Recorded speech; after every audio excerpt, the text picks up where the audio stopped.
Welcome to the quick tutorial on using the Cami extension to edit PDFs and annotate PDFs. The Cami extension has been pushed out to all elementary students and teachers, and it is this little extension up here in the top right, the purple K.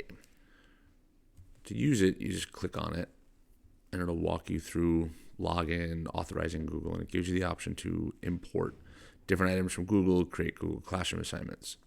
What you can also do is just go straight to Drive, and if you have a particular PDF file you want to use, so I'll open up this PDF file. This is just off the public Scarsdale Schools website. It's a PDF with all the information about the district. I have Open With, and when I'm looking at this PDF, I can click Open With, and I can see that there's a number of options, but the top one is Annotate with Cami.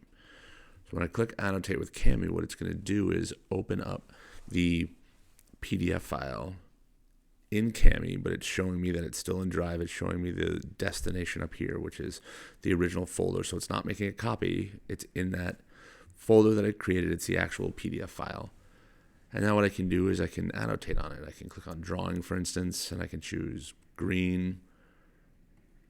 I could draw a circle around something. I can decide that I want to put a pinkish purplish square on top. I can use my eraser, and I can erase the different items that I've put in.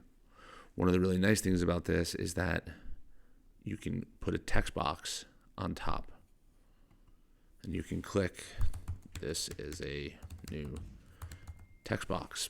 So you can add text boxes to and move them around to an existing PDF. So students or teachers can add things on top.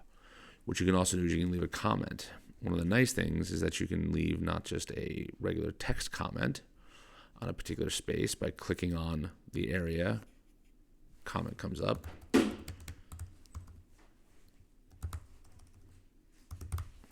But I can also choose to do a video comment. And what that'll do is that'll ask for camera permission, and I can click on the camera. I will come over here and I will click on staff to leave the video comment. What it's going to do is it gives me a little marker there. It's going to ask me if I can use the camera and microphone. I'll click allow.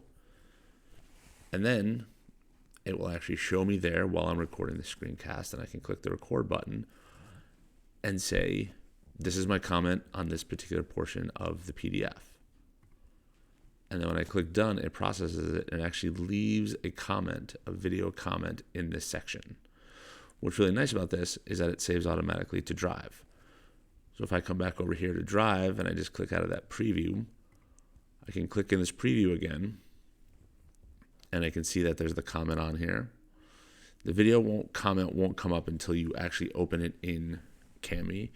But what's nice is once you come back over to here and you do open it back up in Cami in an additional tab, so now I have it open up twice, you'll actually be able to see the video comment up there. So the video comments are only viewable in Cami, but the actual text comments you can view in the preview window of Google Drive.